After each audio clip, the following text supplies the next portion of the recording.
Trump in pageantry as the president and the first lady make their state visit to the UK. They're calling this the state visit on steroids. The royal family felt that they needed to really up their game today, so there was more soldiers, more marching.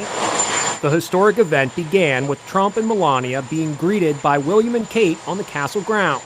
The president appears to tell Princess Kate, "You're so beautiful." Melania wore a dramatic suit and low, wide-brimmed hat custom-made by Dior. It was similar to what she wore at the inauguration in January. The foursome then strolled a short distance across the lawn to meet King Charles and Queen Camilla. In the blustery English wind, Melania grabbed her hat. The three dudes chatted with each other, and so did the three ladies. Then came the spectacle that the Brits excel at. With coachmen as far as the eye could see, the president and the king rode in a horse-drawn state carriage. Behind them came Melania and Camilla. A third carriage bore Kate and William. Escorted by mounted guardsmen in gleaming helmets and breastplates, they drove to the castle itself. A phalanx of red-coated guardsmen lined the drive. Once inside the walls of the castle, a military band struck up the American national anthem. The king gave Trump the rare honor of walking ahead as they reviewed the honor guard. Charles joked, "Watch the sword," and nudges the president.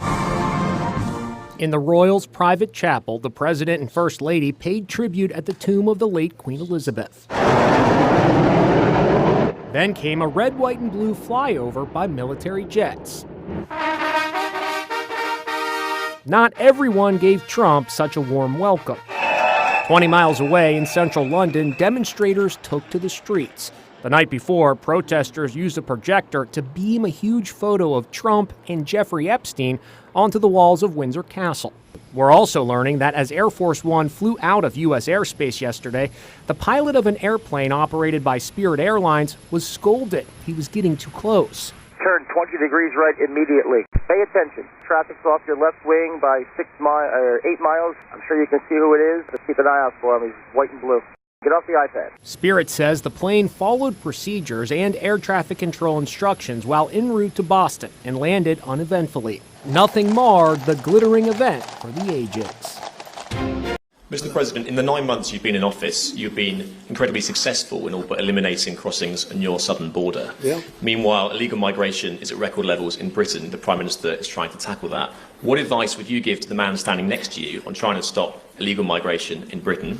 And Prime Minister, if I can just ask, the President is all about drill, baby, drill in terms of trying to secure American energy and cut bills for Americans. Meanwhile, you are turning Britain's back on oil and gas in favour of renewable energies, such as wind turbines. Why do you think that you are right and he is wrong? So we had millions of people flowing in, totally unchecked, totally unvetted from the Biden administration. 25 million, in my opinion, that would be about 25 million. They came from prisons, they came from mental institutions, they were gang members, they were drug dealers. They came from the Congo. They came from all parts of South America. They came from everywhere. Think of it. Prisons from the Congo being released into the United States. Prisons opened up in Venezuela and many other countries pouring into the United States. And I couldn't believe it. And one of the reasons I decided to run. I decided to run because I don't want to be controversial. But you see what's happened, and you see all the information that's come out. We won in 2020 big, and I said, let's run, we got to run, because I saw what was happening. And the worst thing that I saw was all of these people. You know, we've already solved inflation. We've solved prices. Oil is way down. Energy is way down in the United States. But what I saw happening with millions of people pouring into our country, I couldn't stand to watch it. And we've done a great job. Nobody, if you've seen the last, I appreciate your question, by the way, nobody, absolutely zero, and I'm not even sure that's possible, but it's a very liberal group that come out with those statistics. The last 3 months, we had zero. From millions of people a year ago, we had zero people enter our country illegally. And we do have people coming in legally through a legal process and testing and lots of other things. I think it's very important, and we speak about it, and I think your situation is very similar. You know, you have people coming in, and I told the Prime Minister I would stop it, and It doesn't matter if you call out the military, it doesn't matter what means you use, but it's going to destroys countries from within. And we're actually now removing a lot of the people that came into our country. It's a very hard chore. We were given a very, very bad hand. Millions of people came in from prisons and mental institutions. We have to remove them. And we are removing them. We have no choice. And I feel very strongly about it. Thank you very much. Jack, let me just deal with the question of returns, because this is obviously an issue we're taking incredibly seriously. We've struck a number of deals both on cooperation with other countries, because this is a problem right across Europe, to tackle the problem of actually breaking up the gangs that are running this trade. We have had a record number of returns, over 35,000 now since we came into office. That's the highest number for the best part of 10 years. We struck the returns arrangement with France, and notwithstanding the challenges to that scheme, which you've seen in the last few days, a flight went off at 6:15 this morning, successfully returning someone under that scheme. So that is an important step forward. Obviously, there's no silver bullet here. There's a range of things that need to be done. But given the challenges of returning people, it is important that we're able to prove it can be done. It was done. It was done early this morning. So I can confirm that that flight went. It went successfully. And I'm pleased about that. Now we need to ramp that up at scale, which was always envisaged under the scheme. But it's very important that we have been able to prove that the proof of concept, if you like, that this can be done, and will continue in that way.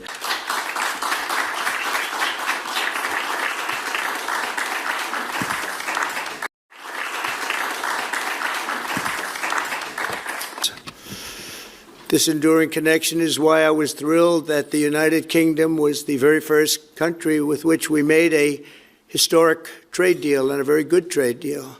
He's a tough negotiator. I think it was a better deal for you than us, but these are minor details. It's a very good deal for both of us. He's a great negotiator. We will extend our unparalleled security alliance into the realm of economic security for the first time, and I look forward to finalizing it very soon. We'll have it done very quickly. We're grateful beyond words for the spectacular honor of the state visit yesterday at Windsor Castle. We have also just signed a historic technology prosperity deal, one of a kind, to ensure our countries lead the next great technological revolution side by side. In fact, we just left the business leaders, the biggest in the world. Some are in this room right now. And that was quite a meeting we had on business and trade and technology. This trip has galvanized $350 billion in deals across many sectors, and we're committed to ensuring that the UK has a secure and reliable supply of the best AI hardware and software on Earth. And we supply that, and we'll make sure we supply it in quantity to the UK. The stock market has hit a new high, as you know, and that's for me. I'm very honored to tell you that we've solved seven wars that were unsolvable, wars that couldn't be negotiated or done. The U.S. has done 7 of them.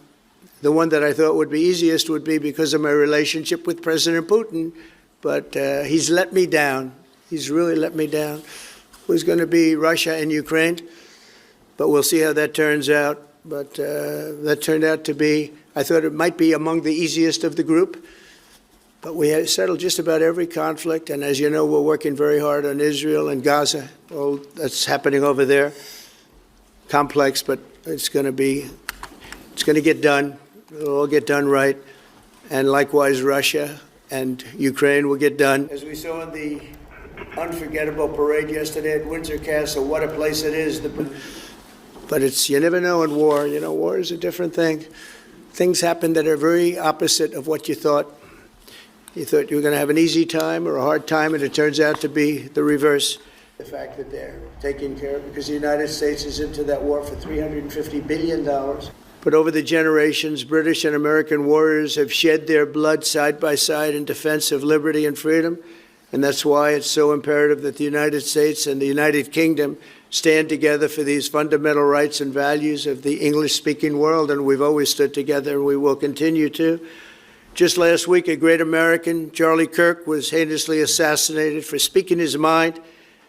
He was a great young man, incredible future. Some people said he might be president someday. I told him, I said, Charlie, I think you have a good shot someday at being president.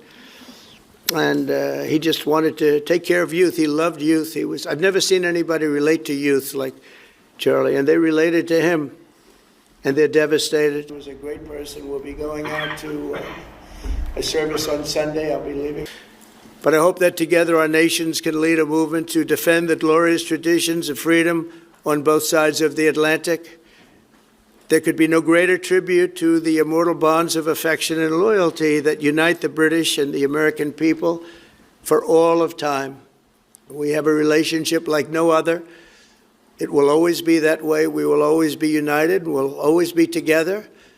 And I just want to thank you, Mr. Prime Minister, for the great job I think you're doing. Thank you very much. Thank you. Just for talking, as you were, just for speaking their mind. The essence of democracy is it should be a government for the people, by the people. And in fact, this is a government against the people and not for the people. This is why everyone is gathered here today, is something's got to be done. This is unacceptable. The government needs to be responsible to the people of Britain. It needs to protect Britain. It needs to protect the weak, those who cannot protect themselves, especially the children. And when I read about some of the horrific stories and how the government did nothing and tried to hide it, they try to hide these horrific crimes. And then you see how much violence there's on the left, with our friend Charlie Kirk getting murdered in cold blood this week, and people on the left celebrating it openly. The left is the party of murder and celebrating murder. I mean, let that sink in for a minute. That's who we're dealing with here. That is who we're dealing with. Elon, to so many of the British public who are scared to exercise their free speech, they're worried about being imprisoned, they're worried about being attacked, even to share their speech on your platform of X. What message would you give to them? The message is really, my message is to the reasonable centre. The common sense. Sort of, my appeal is to British common sense, which is to look carefully around you and say, if this continues, what world will you be living in? This is a message to the reasonable centre, the people who ordinarily wouldn't get involved in politics, who just want to live their lives. They don't want. They're quiet. They just go about their business. My message is to them: if this continues, that violence is going to come to you. You will have no choice. You're in a fundamental situation here where whether you choose violence or not, violence is coming to you. You either fight back or you die. You either fight back or you die. And that's the truth. Beyoncé and Jay-Z are making headlines once again. The American power couple is in the final stages of buying a 58-acre estate in the Cotswolds, the so-called Hamptons of the UK. This isn't just a luxury home. It's a bold move that signals their expansion into Europe. But here's the real cliffhanger. Why would Beyoncé choose the quiet English countryside over the spotlight of New York and Los Angeles? The answer may surprise you. Lost in emotion, mama's youngest. Trying to navigate life without my compass. Some experience death and feel numbness, but not me. I felt it all and couldn't function. Seeing you that day, Telling you my plans, but I was leaving you that day. It was in God's hands. Yeah, it was at Elon's waiting to get with me. On my way to Texas, that's when Virginia hit me. And I realized in that instant, our last conversation, you was against it. Told you I was going to Turks for Thanksgiving. I heard what I wanted to hear, but didn't listen. You said you told Gene that Buck needed forgiveness. I see you went to Didi's and stuffed both her fridges. You even told Dad you wished y'all never split it. So you were checking boxes, I was checking my mentions. Saying you was tired but not ready to go. Basically was dying without letting me know. I love you, Mad Nige. Hate that he won't remember you.